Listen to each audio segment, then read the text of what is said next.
आपके लिए फाइल सब कुछ है, हमारे लिए 130 करोड़ देशवासियों का लाइफ महत्वपूर्ण है। आप फाइल में खोए रहे, हम लाइफ बदलने के लिए जी जान से जुटे हुए लोग। आज उसी का परिणाम है प्रधानमंत्री गति शक्ति मास्टर प्लान। एक होलिस्टिक अप्रोच, टुकड़ों में नहीं। एक आधा काम वहां आ रहा है, रोड बन रहा है, फिर बिजली वाला आकर के खुदाई करता है, वो ठीक होता है, फिर पानी वाला आकर के खुदाई करता है। तो सारी समस्याओं से बाहर आकर के हमने डिस्ट्रिक्ट लेवल तक गति शक्ति मास्टर प्लान की दिशा में हम काम कर रहे हैं। उसी प्रकार से हमारा देश की विशेषता को देखते हुए मल्टी मॉडल ट्रांसपोर्ट सिस्टम, उस पर हम बड़ा जोर दे रहे हैं और कनेक्टिविटी पर इसके का आधार पर हम जोर दे रहे हैं। आजादी के बाद सबसे तेज गति से ग्रामीण सड़कें कहीं बन रही है तो इस 5 साल के कालखंड में बनी है। माननीय अध्यक्ष जी, नेशनल हाईवे बन रहे हैं, रेलवे लाइनों का बिजलीकरण हो रहा है। आज देश नए एयरपोर्ट्स, हेलीपोर्ट्स और वाटर ड्रॉम का नेटवर्क खड़ा कर रहा है। देश के 6 लाख से अधिक गांवों में ऑप्टिकल फाइबर नेटवर्क के लिए काम चल रहा है। माननीय अध्यक्ष जी, ये सारे काम ऐसे हैं जो रोजगार देते हैं। ज्यादा से ज्यादा रोजगार इन्हीं कामों से मिलता है। आधुनिक इंफ्रास्ट्रक्चर आज देश की आवश्यकता है और अभूतपूर्व निवेश भी हो रहा है और उसी से रोजगार भी बढ़ना है, विकास भी बढ़ना है और विकास की गति भी बढ़ना है और इसलिए आज देश उस दिशा में काम कर रहा है। माननीय अध्यक्ष जी, जितनी ज्यादा अर्थव्यवस्था ग्रो करेगी उतने ही रोजगार के अवसर पैदा होंगे और इसी लक्ष्य को लेकर के पिछले 7 साल से हमने इन चीजों पर फोकस किया है और उसका परिणाम है हमारा आत्मनिर्भर भारत अभियान। मैन्युफैक्चरिंग हो या सर्विस सेक्टर हो, हर सेक्टर में हमारा उत्पाद बढ़ रहा है, उत्पादन बढ़ रहा है। आत्मनिर्भर भारत अभियान के हम आज ग्लोबल वैल्यू चेन के हिस्से बन रहे हैं। ये अपने आप में भारत के लिए एक अच्छी निशानी है। हमारा बड़ा फोकस एमएसएमई और टेक्सटाइल जैसे लेबर इंसेंटिव सेक्टर्स में है। एमएसएमई की परिभाषा में सुधार, एमएसएमई की परिभाषा में हमने सुधार करके उसको भी नए अवसर दिए हैं। अपने छोटे उद्योगों को सुरक्षित करने के लिए, एमएसएमई के लिए सरकार ने इस कोरोना के विकट कालखंड में 3 लाख करोड़ रुपए की विशेष योजना भी शुरू की है और उसका लाभ हमारे एमएसएमई सेक्टर को मिला है।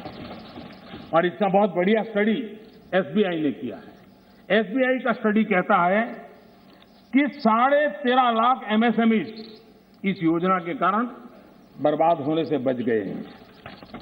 एसबीआई का स्टडी कहता है 1.5 करोड़ नौकरियां बची हैं और करीब 14% एमएसएमई लोन्स के कारण एनपीए होने की जो संभावना थी उससे बच गए हैं। माननीय अध्यक्ष जी, जो सदस्य जमीन पर जाते हैं वो इसके प्रभाव को देख सकते हैं। विपक्ष के भी कई साथी मुझे मिलते हैं, कहते हैं कि साहब ये इस योजना ने बहुत बड़ा लाभ किया है, एमएसएमई सेक्टर को इस संकट की घड़ी में बहुत बड़ा सहारा दिया है। माननीय अध्यक्ष जी, उसी प्रकार से मुद्रा योजना कितनी सफल रही, हमारी माताएं बहनें कितनी इस क्षेत्र में आई है। लाखों लोग बिना गारंटी बैंक से लोन लेकर के आज अपना स्वरोजगार की दिशा में आगे बढ़े और खुद तो करते हैं, 1-2 लोगों को रोजगार भी देते हैं। स्वनिधि योजना, स्ट्रीट वेंडर्स, कभी हमने सोचा नहीं, पहली बार आजादी के बाद स्ट्रीट वेंडर्स और बैंक के अंदर से लोन मिल रहा है और हमारा स्ट्रीट वेंडर डिजिटल ट्रांजेक्शन कर रहा है और करोड़ों श्रमिकों को लाभ मिल रहा है। हमने गरीब श्रमिकों के लिए 2 लाख करोड़ रुपए से ज्यादा खर्च किए हैं। आत्मनिर्भर भारत रोजगार योजना के तहत हजारों लाभार्थियों के खाते में हमने सीधे पैसे ट्रांसफर किए हैं। माननीय अध्यक्ष जी, इंडस्ट्री को गति देने बेहतर इंफ्रास्ट्रक्चर की बहुत जरूरत होती है। पीएम गति शक्ति नेशनल प्लान मास्टर प्लान ये हमारे लॉजिस्टिक कॉस्ट को बहुत कम करेगा। उसके कारण देश में भी माल सस्ते में पहुंच पाएगा और एक्सपोर्ट करने वाले लोग भी दुनिया के साथ कंपटीशन कर पाएंगे और इसलिए पीएम गति शक्ति प्लान आने वाले दिनों में बहुत लाभकारक होने वाला है। माननीय अध्यक्ष जी, सरकार ने एक और बड़ा काम किया है। नए क्षेत्रों को, एंटरप्रेन्योर्स को, उसके लिए हमने ओपन कर दिया है। आत्मनिर्भर भारत योजना के तहत स्पेस, डिफेंस, ड्रोन्स, माइनिंग को प्राइवेट सेक्टर को आज देश के विकास में भागीदार बनने के लिए हमने निमंत्रित किया है। देश में एंटरप्रेन्योर्स के लिए बेहतर माहौल बनाने के लिए सिंपल टैक्स सिस्टम की शुरुआत, हजारों कंप्लायंसेज हमारे देश में आता है, ऐसी हर डिपार्टमेंट ये लाओ, वो लाओ, ये कागज लाओ, वो नाम लाओ, वो सारा करीब 25,000 कंप्लायंसेज हमने खत्म किए हैं। आज मैं तो राज्यों से भी आग्रह करूंगा कि वे भी ढूंढ के ऐसे कंप्लायंसेज खत्म करें। देश के नागरिकों को परेशानी हो रही है, उसको समझे हम लोग। आज देश में इस प्रकार के बैरियर्स हटाए जा रहे हैं। डोमेस्टिक इंडस्ट्री को लेवल प्ले फील्ड देने के लिए एक के बाद एक कदम हम उठाते जा रहे हैं। माननीय अध्यक्ष जी, आज देश उस पुरानी अवधारणा से बाहर निकल रहा है। हमारे देश में सोच बन गई कि सरकार ही भाग्य विधाता है, तुम्हें सरकार पर ही निर्भर रहना पड़ेगा, तुम्हारी आशा अपेक्षाएं कोई पूरी नहीं कर सकता है, सरकार ही करेगी, सब कुछ सरकार देगी। ये हम लोगों ने इतना ईगो पाल के रखा था और उसके कारण देश के सामर्थ्य को भी चोट पहुंची है। और इसलिए सामान्य युवा के सपने, युवा कौशल, उसके रास्ते हम नए सिरे से सोचना शुरू किया।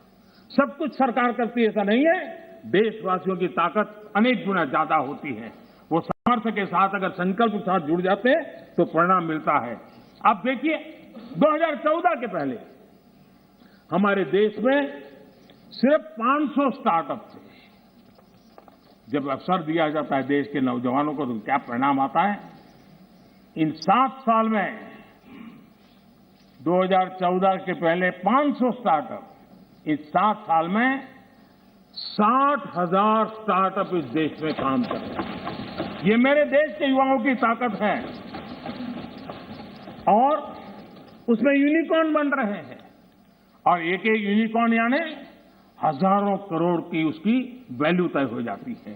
माननीय अध्यक्ष जी, और बहुत ही कम समय में भारत के यूनिकॉर्न सेंचुरी बनाने की दिशा में आगे बढ़ रहे हैं। ये बहुत बड़ा अचीवमेंट। हजारों करोड़ की कंपनी बनने में पहले दशकों लग जाते थे। आज हमारे नौजवानों की ताकत है, सरकार की नीतियों के कारण साल 2 साल के अंदर हजारों करोड़ के कारोबार को उनके आसपास वो देख पा रहे हैं। आज माननीय अध्यक्ष जी, हम स्टार्टअप्स, यूनिकॉर्न्स में इस मामले में दुनिया में टॉप 3 में पहुंच गए हैं। कौन हिंदुस्तानी होगा जिसको गर्व नहीं होगा। लेकिन ऐसे समय इस सरकार का अंत विरोध करने की जिनको आदत लग गई है, सुबह सुबह शुरू हो जाते हैं। और यहां मैंने देखा हमारे अजय रंजन जी कह रहे थे, क्या रखा है मोदी मोदी मोदी मोदी करते रहते हो, है यही कर रहे थे। हाँ, सब लोग मोदी मोदी मोदी बोल रहे हैं। आपको